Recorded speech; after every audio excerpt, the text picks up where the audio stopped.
Good evening, everyone. I'd like to call to order this regular meeting of the Naperville Park District Board of Commissioners.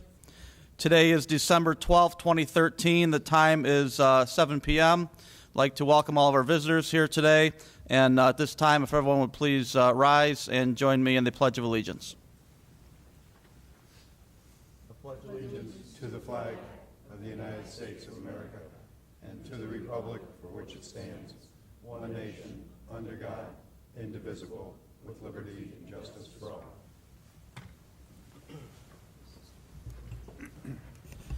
Jackie, will you please take the roll? President Janner? Here. Vice President Riley? Here. Commissioner Egan? Present. Commissioner Heidi? Yes. Commissioner Ori? Here. Commissioner Todd? Here. Commissioner Young? Here. Next item on our agenda is awards and recognitions. I'm going to ask if Officer Michael Kurinek could please join me at the podium.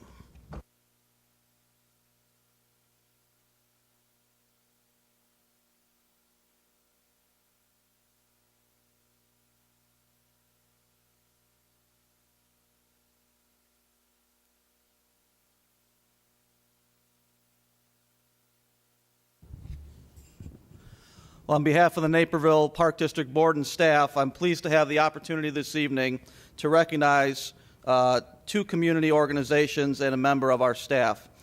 With me here today, obviously, is Officer Michael Kurinek, and a little bit about a kind of a feel-good story here tonight.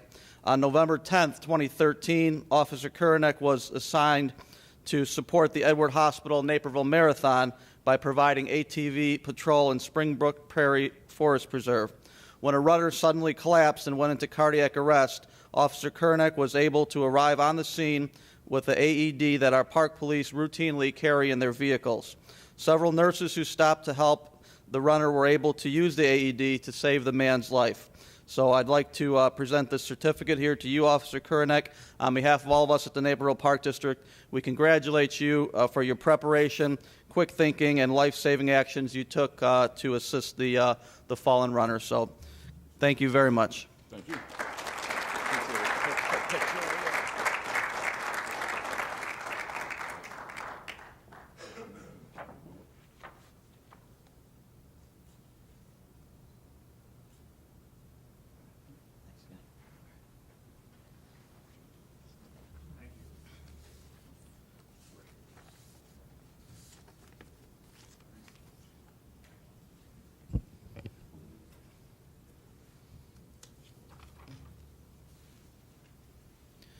Next, I'd like to invite troop co-leader Cindy Brennan and the Girl Scouts and her troop here to join me at the podium as well.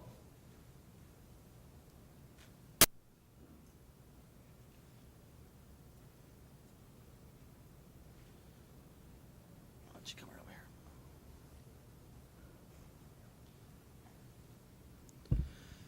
Tonight, the Naperville Park District is proud to recognize Girl Scout Troop 51951 for their help in providing handmade ornaments for the tree at our Santa House. Our Santa House is made possible as a free event for the community through the assistance of our local business sponsors, volunteers, and community groups like the Girl Scouts. Now, in its 12th year, the Santa House was in need of some redecorating. When the invitation went out to help the Park District decorate the new tree inside the Santa House, Girl Scout Troop 51951 enthusiastically responded by offering to make their own ornaments. They gathered at the Santa House to hang the ornaments on Friday, November 29th. I'm going to attempt to put a photo up of, and there's a photo of many of you. On behalf of the Naperville Park District, thank you very much for taking the time and effort to make these beautiful ornaments for the tree at our Santa House and to be part of such a wonderful holiday tradition in our town. So thank you very much. I'm going to present this to you here, Cindy, and your troop, and then we'll take a quick photograph here. There you go. Thank you. So, I'll have a round of applause for the Girl Scouts.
Okay, our next item on our agenda is matters from the public.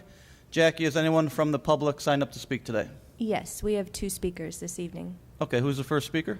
Mr. Walter Garside.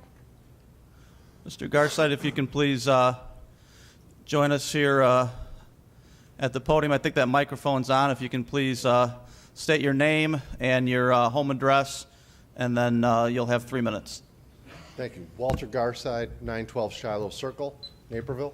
Naperville resident since 1975. Just here to speak actually on an agenda item. Been a long-term resident, a long-term golfer. Had the chance to enjoy Springbrook and Naperville golf courses over the year. I know one of the agenda items is whether or not we're going to take care of some improvements and how those improvements from 2013 are going to be funded. Just a general term, and what I wanted to address in general is I know the golf courses have operated with a form of an enterprise fund or a capital fund that has been somewhat independent and funded by the golf course operations. And just as a taxpayer, but also wearing the hat of a golfer and someone that enjoys the facilities all the time, I think it's a good process, and I think to the extent we can keep those funds somewhat insulated, and so that the golf courses do a great job of being accountable for what they're doing, and I think that is a good mechanism to continue along that way.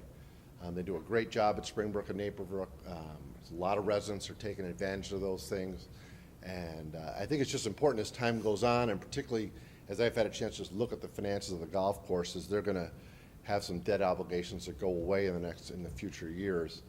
And I think that's going to be a real opportunity for them to really begin to improve the courses and do things that I'm sure they'd like to do and the Park District Board would like to do. So my point is keep the independence of that golf fund as pure as we can. So with that, I appreciate your time, and I'll cede the floor to Trevor Morgan. Thank you. Thank you. Jackie, who's our next speaker? Mr. Trevor Morgan. Mr. Morgan, if you can please, once again, state your name and your home address, and you'll have 3 minutes. Trevor Morgan, 1377 East Gartner Road in Naperville. Not as long a term resident, 1988. Golfer, financier. I have my own small lending company, so I'm used to seeing budgets, and we've been over those. Love the facilities. The thing that's become obvious to me is that the golf course, Springbrook specifically, as it is an extraordinarily great layout. It reminds me maybe of the Taj Mahal in need of a paint job. In terms of the things, there seem to be some things that need to be addressed long-term in it to bring the golf course up to what is the extraordinary standards that you've held the rest of our park district to. I cannot believe that any park district in the country would be comparable to what we've done. It's extraordinary, and an extraordinary asset for the community. I don't know of a lot of people who play golf. I've played golf all over the world and some of the great golf courses in this country. It is a phenomenal layout. It is just a little tattered, a little worn. I spent 3 years on the board of the Naperville Country Club board and on their house committee. I know there's been emphasis, don't know why, in terms of the clubhouse and so on. I spent 2 very frustrating years on the house committee at Naperville Country Club and concluded that what they really needed on the whole food service side was maybe a tornado or a good fire. That would have solved an awful lot of problems. It's I think trying to run a good restaurant in a place like that is a fool's errand. I don't know how else to put it. It's an extraordinarily difficult kind of thing to do. But on the other side of that, I don't know anybody who decides when they're not going to play Cantini and they're not going to play Orchard Valley that says, gee, the next thing in their mind is Springbrook. Given what our Riverwalk is and what our park district is on the other side, I doubt that anybody would ever tell you that any of their park districts are better than what we're doing. So this is really just sort of a plea in part to keep, as Walt did, to reiterate what he said, to keep the accountability, and under that accountability to sort of work very hard at making this thing as high a level as what all the rest of the parks are in the city. That's it. Thank you. Thank you. Next item on our agenda this evening is updates and reports. The first report is the Riverwalk Commission update. Commissioner Heidi. Thank you, President Janner. The Riverwalk Commission met yesterday morning, and although I was unable to attend due to a work commitment, I have been provided the following summary. The Water Street project remains a go, and groundbreaking is anticipated sometime in March or April. This project is of great interest to the Commission because it will be located on the banks of the river and because the Commission worked with the developer on numerous items related to the project. The Carillon agreement will expire at the end of this year, and maintenance provisions will be rolled into the tri-party agreement between the City, the Park District, and the Carillon Commission. Finally, North Central College continues to explore design options for the new sign that will be located at 430 South Washington. Thank you. Thank you, Commissioner Heidi. The next report is the Finance Committee update, and that is you, Commissioner Ori. Thank you. The Finance Committee met on December 4th and discussed a couple of items. One, the district was approached by representatives of AT&T for a cell tower installation at Nike Sports Complex, and there's a possibility that that might happen, and negotiations are ongoing on that. We also discussed the third quarter investment report provided by the portfolio manager, Tom Sawyer, and for the period ending September 30th, the portfolio value totaled approximately $6 million, and the net return since the inception equates to 73 basis points, and this is outperforming the benchmark of 64 basis points. The next Finance Committee meeting will be January 15th at 10:30 a.m. Thank you. Thank you, Commissioner Ori. The next report is the Parks and Recreation Committee update, and Vice President Riley. Thank you, President Janner. The Parks and Rec Committee met on November 15th of this year.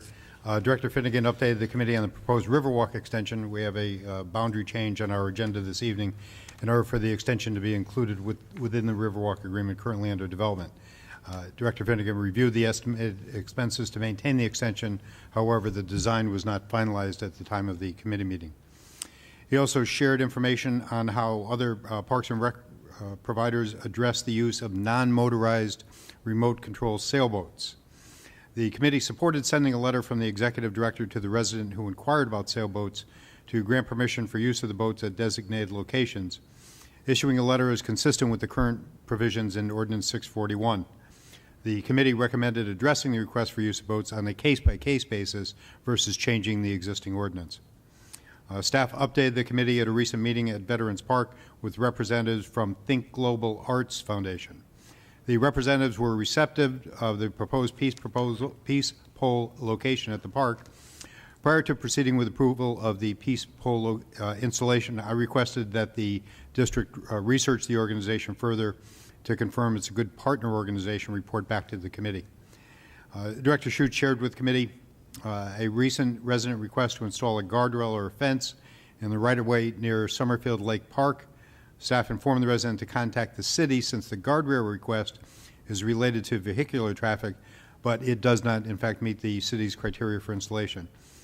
Park District staff was to contact the resident, inform her of the pond depth, which is pretty shallow, and that the installation of a guardrail at that location is outside of our purview.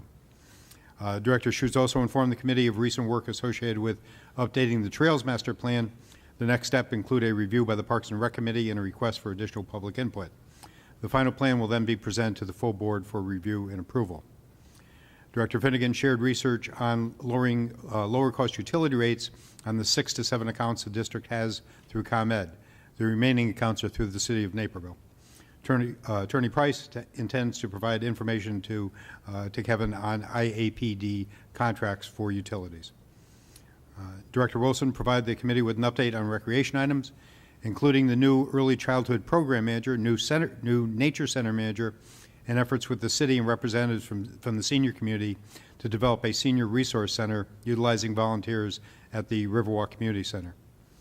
Director Finnegan provided the committee with an update on parks items, including winterization of facilities, fall athletic field work, and the recent Lowe's volunteer project at Wiegand Riverfront Park. And Director Schultz provided the committee with an update on planning items, including Sportsman's Park Phase 1 progress, shifting of the proposed basketball court at Kings Hill Park to White Eagle Park, and resident feedback on the proposed basketball court at River Run Park. The next meeting of the committee will be Wednesday, December 18th, 10:30 a.m. in the Administration Building. Thank you, Vice President Riley. The next committee update will be the Golf Committee update. Commissioner Todd. Thank you. The Golf Committee met on November 18th. We reviewed the golf revenues. Revenues have fallen short in October and November, and let's face it, it's been cold. We still expect a positive revenue for the year. The annual turkey shoot was held, and we had 260 golfers that were registered for that. The end of the season survey is out, and we've had something like 360 replies to that, which was double what we had last year, which is great. Our next meeting is going to be Monday, December 16th, at 7:30 at Springbrook Range Room. Thank you.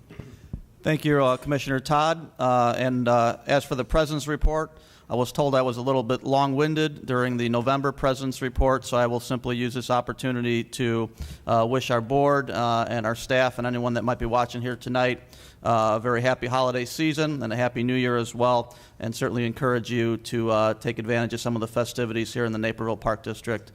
Just a great time of year here, and I will turn it over to Executive Director McGurry for his report. Thank you, President Janner. Santa House on the Riverwalk begins its 10-night run tomorrow, Friday, December 13th. The weekday hours are from 4 to 8 p.m., and then Saturday and Sunday hours are from noon to 6. There's no charge to visit with Santa, but digital photos may be purchased for $8 each. More information on this annual holiday tradition can be found at www.napervilleparks.org/Santa House. The kids are looking forward to winter break, which is coming soon, but what will they do during that long stretch of time off? Check out more than the 20 winter break camp offerings for kids ages 3 through 17. We have everything from sports and arts camps to science and technology and culinary camps. Registration will be taken into mid next week, so there's not a lot of time left. Check out our website for additional details and information. The community is invited to gather on Tuesday, December 31st, for a free, family-friendly countdown to the new year at the Millennium Carillon on Rotary Hill at 6 p.m. and again at midnight. We're supposed to ring this now?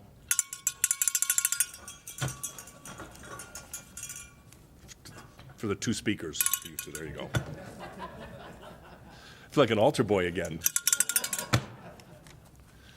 Okay, where was I? Oh. Mayor Pradle and CLTV news anchor Dolly McCarthy will lead the countdown at 6 p.m., and Mayor Pradle will also host the midnight celebration, which is way past his bedtime, but he will be out there. The Riverwalk Eatery will be open from 5 to 6 o'clock, offering complimentary hot chocolate and crafts for the kids. Weather and snow conditions permitting, there will also be open sledding on Rotary Hill. For more information, again, please visit our website, www.napervilleparks.org. And then finally, at the November meeting, our Board of Commissioners approved the land purchase for the future construction of our Naperville Park District Activity Center. In January, we will be hosting opportunities for residents to learn more about the project and give their input regarding the types of amenities they would like to see. Our open houses are planned for the following dates and times. Saturday, January 18th, 2014, from 9 a.m. to 4 p.m. at the Players Indoor Sports Center, which is located at 1740 Quincy Avenue and is directly next door to the land that the Activity Center will be built upon. Tuesday, January 21st, from 10 a.m. to 1 p.m. at the Alfred Rubin Riverwalk Center, second floor, which is at 305 West Jackson. Although we're really going to gear this toward our seniors, anyone who is able to make it and would like to come is certainly welcome to come and give their input during this time at this open house. And then finally, Thursday, January 30th from 5 to 9 p.m. right here at the Naperville Municipal Center, rooms B and C, which is located downstairs. We look forward to talking with our residents about this exciting project and discovering what their vision is for the Activity Center. Please visit www.napervilleparks.org/Activity Center for details on this project. That's all I have. Thank you, Executive Director McGurry. The next item on our agenda is approval of the Treasurer's Report. Move to approve the October 2013 Treasurer's Report. Second. We have a motion and a second. Is there any discussion? Hearing none, Jackie, will you please take the roll? Vice President Riley, Yes. Commissioner Todd, Yes. Commissioner Egan, Yes. Commissioner Heidi, Yes. Commissioner Ori, Aye. Commissioner Young, Yes. President Janner. Yes. Next item on our agenda is the consent agenda. Are there any items to be removed from the consent agenda at this time? I'd like to pull item F, please. Okay, Commissioner Egan has requested that we pull item F.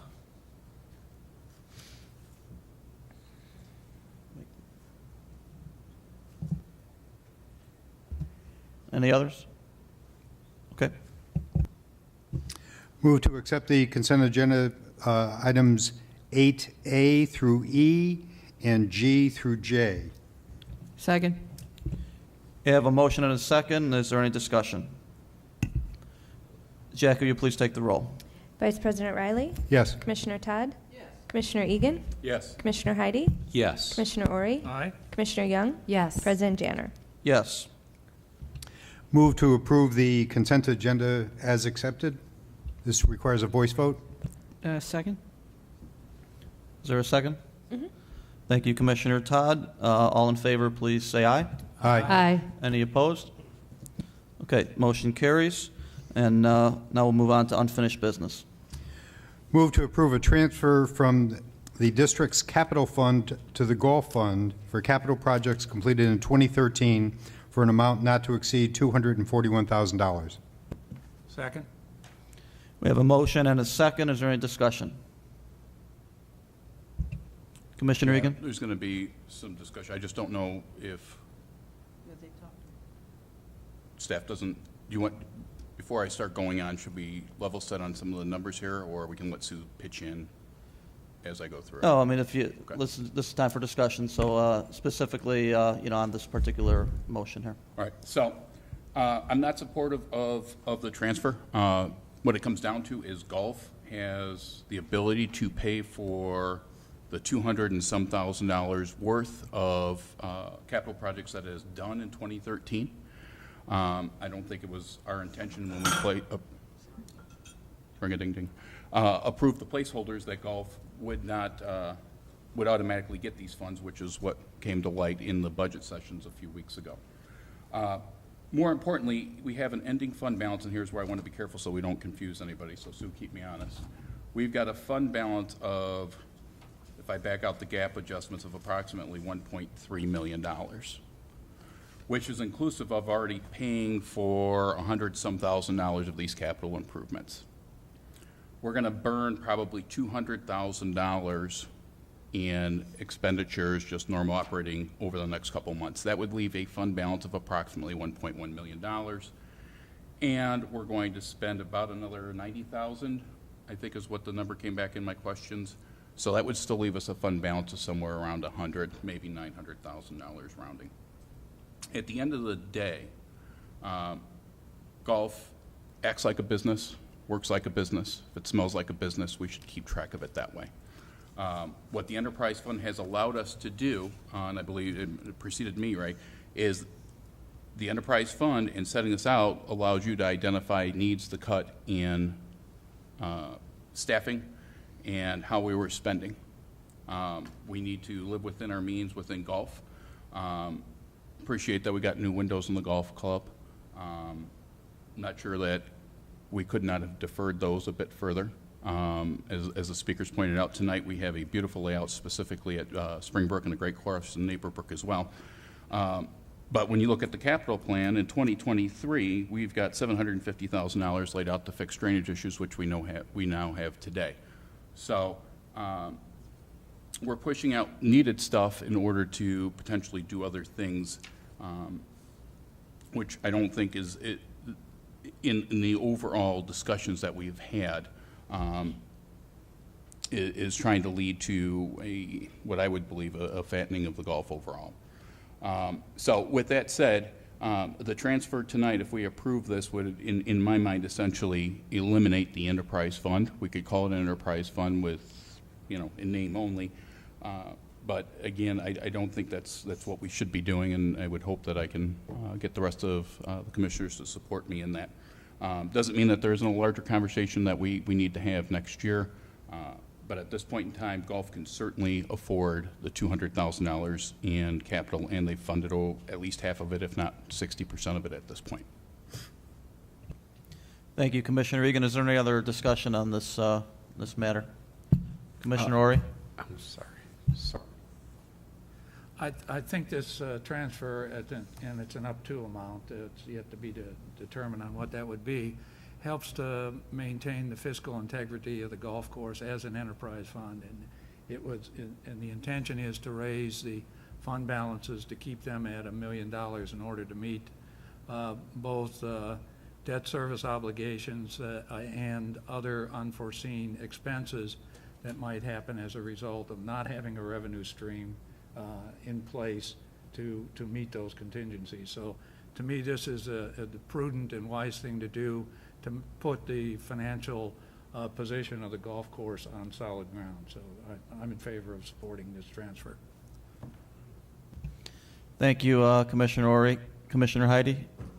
I was just curious about the 1.3 million. I thought we were right at 1. The 1.3 is as of today, and then we've got to pay utilities and salaries over the next couple of months. So that'll drop us down to my estimate, and I think Sue's in agreement with that. Will be around 1.1 million.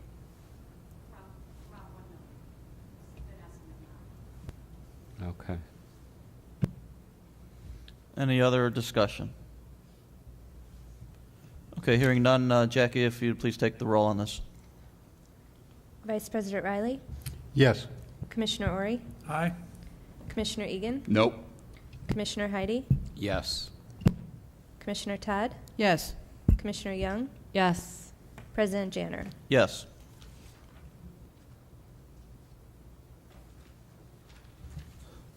Okay, our next item is future meetings. Just inform everyone when the next meetings of the Naperville Park District are. The next regular meeting of our Board of Park Commissioners will be December 16th, 2013, 6 p.m. in the South Maintenance Facility Lunchroom, 3415 Book Road. After that, our next meeting will be January 9th, 2014, right here, 7 p.m. in the Naperville Municipal Center, 400 South Eagle Street. And next one after that will be January 23rd, 2014, at 6 p.m. back at the South Maintenance Facility Lunchroom, 3415 Book Road. And next item on our agenda is executive session. Move to adjourn to executive session to discuss land acquisition under 2C5 of the Open Meetings Act and pending litigation under 2C11 of the Open Meetings Act. Second. Motion and a second. Jackie, will you please take the roll? Vice President Riley, Yes. Commissioner Todd, Yes. Commissioner Egan, Yes. Commissioner Heidi, Yes. Commissioner Ori, Aye. Commissioner Young, Yes. President Janner. Yes.